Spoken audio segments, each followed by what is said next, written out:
हमारे ही पेंशन के पैसों को काटकर किसकी जेबें भरी जा रही है? ये कौन है जो तिरंगे को ओढ़कर देश को लूट रहा है? ये कौन है? मैं बहुत साफ साफ कहता हूँ, इस जंतर मंतर के संघर्ष की जमी से ये रहा गोल घेरा। इन्हें पानी भी मिलता है, इन्हें बिजली भी मिलती है, इन्हें ड्राइवर भी है, इनको रसोईया भी मिलता है, फिर भी नौ पेंशन ले रहे। मैं कहता हूँ नौ पेंशन जो डकार रहे, हम आज उनको ललकार रहे। ये दोस्तों अध्यापकों के पेंशन काटने वाले, अटल की गलती, मोदी का सुधार, पेंशन दे दो हमको सरकार। तो सभी ले रहे हैं, कांग्रेस भी ले रही है, बीजेपी भी ले रही है, आम आदमी पार्टी भी ले रही है, सपा भी ले रही है, कोई ऐसा एक नहीं है ना जो नहीं ले रहा हो। मेरा किसी दल का निशाना नहीं है, मेरा निशाना पेंशन है। जो भी पेंशन देगा मजदूरों की, जो भी मजदूरों के हित की बात करेगा, जो भी हमारी ओल्ड पेंशन बहाल करेगा, वही देश पर राज करेगा। पेंशन नहीं दोगे तो हम टेंशन देंगे। और अभी कर्मचारियों ने हिमाचल प्रदेश में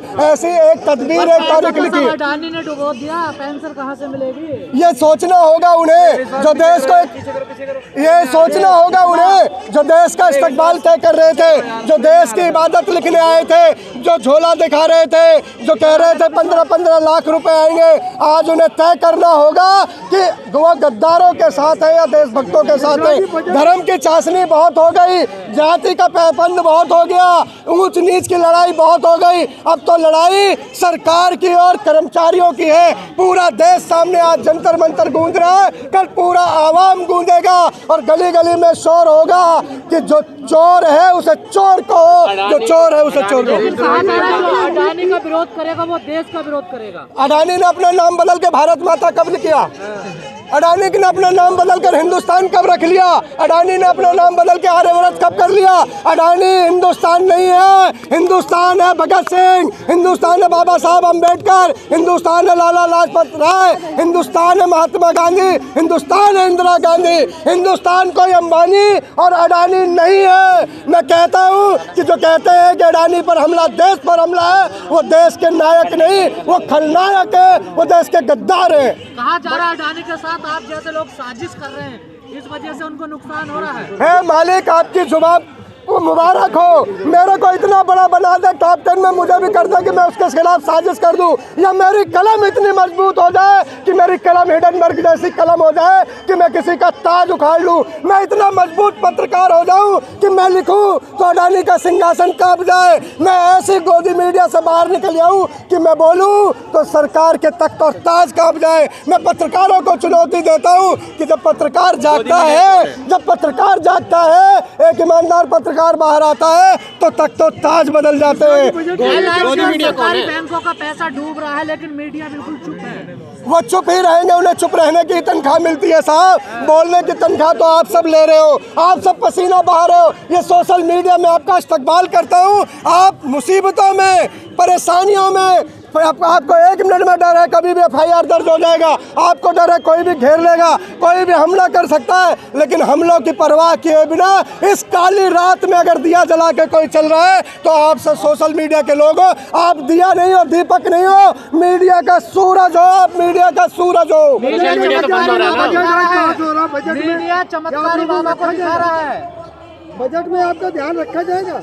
मेरी उम्मीद, मैं सीतारमण जी को साफ साफ कहता हूं, अगर बजट में हमें नज़रअंदाज किया जाएगा तो 24 में हम उन्हें नज़रअंदाज कर देंगे। और लड़ाई आर पार की है, न सीधी नहीं करना, साफ साफ कहना और सुखी रहना। ये जुमलेबाजों के दिन लद गए हैं, ये धोखेबाजों के दिन लद गए, ये गद्दारों के दिन लद गए। अब मजदूर और कर्मचारियों का दिन है, ये जाग गए हैं। आज दिल्ली के जंतर मंतर से बिगुल फूका है, कल पूरे देश में ऐसे बिगुल सुनाई देंगे। 24 में भी कहा था आपने, चमत्कारी बाबा के पास जाइए ना, सारी समस्याओं का हल है उनके पास। मैं आज से आपको चमत्कारी बाबा कहता हूँ और आपके शरण में आया हूँ। 24 में भी कहा था ये बातों कि मोदी नहीं आएगा, आया तो मोदी। देखिए, कोई भी मजबूत इमारत बनने में और किसी भी मजबूत इमारत को गिरने में वक्त लगता है, लेकिन उम्र तो बरगद के पेड़ की भी होती है, वो भी ढह जाता, वो भी गिर जाता, वो भी चरमरा जाता है। कहते हैं ना, गरीब की आह इतनी बुरी होती है कि बड़े बड़े लोग सूख जाते हैं साहब। आज यहाँ करोड़ों लोग आह दे रहे हैं, बद्दुआ दे रहे हैं, देश के लुटेरों को कोस रहे हैं। अब ये लुटेरे राज नहीं कर पाए। पिलर बनाए हैं, गिरेगा नहीं आसानी से। गरीबी तो सरकार बना रहे हैं। देखिए, अगर गरीब सरकार बना रहे होते तो करीब आज जंतर मंतर पर सड़क पर प्रदर्शन नहीं कर रहे हो सकता है बहक के सबक से, जुमलेबाजी और झांसे राम के झांसे में आकर कुछ लोगों ने वोट दे दी होगी, कुछ लोगों ने धर्म की चाशनी का स्वाद चख लिया होगा, कुछ जाति के रंग में बह गए होंगे। लेकिन मैं नौजवानों, युवाओं, कर्मचारियों को कहता हूँ कि अगर पेट की आग नहीं बुझेगी, पेंशन नहीं मिलेगी, नौकरी नहीं मिलेगी, भविष्य सुरक्षित नहीं होगा, तो ऐसे अन्य वक्तों को क्या चुनने की जरूरत, ये चाहे कोई भी हो, कोई भी निशाना इनका हो। लोग बोल नहीं कर रहे, पार्टी वाले कर रहे हैं। धर्म बचेगा तभी देश बचेगा। धर्म जरूरी, देश जरूरी, इसकी बात नहीं है, लेकिन पेंशन जरूरी है। धर्म और राज के बीच में पेंशन जरूरी है। हाँ, अगर पेंशन मिलेगी तो तख्ता भी बचेगा, ताज भी बचेगा, लाज भी बचेगी, सरकार भी बचेगी। वरना हिमाचल प्रदेश का उदाहरण आप सबके सामने है। हिमाचल प्रदेश में यही घमंडी, यही पाखंडी, यही जुमलेबाजों को हटा के एक नई सरकार का जन्म हुआ है। गुजरात का भी तो उदाहरण है, कितने पूर्ण बहुमत से जीती है। गुजरात का उदाहरण भी दे दीजिए। 5 साल के बाद सरकार ऑटोमेटिक बदल जाती है, तो उसमें ओपीएस का कोई बड़ा मुद्दा। गुजरात का उदाहरण ये कह रहे, ये आप कह रहे हो, लेकिन बीजेपी का जो मंथन है, जो थिंक टैंक है, वो ये कह रहा है जो मैं कह रहा हूँ। गुजरात का उदाहरण भी तो दीजिए। गुजरात का ये भी उदाहरण दे दीजिए कि एक मिनट में 16 वोट भी पड़ी हैं। ये उदाहरण भी आप लोगों ने खबरें दिखाई हैं। ये उदाहरण आप देते हुए आपके मुंह में दही क्यों जम जाती है? क्यों नहीं बताते कि ये कैसे हुआ था? 1 मिनट में 16 वोट कहाँ से पड़ी थी? ये क्यों नहीं बताते?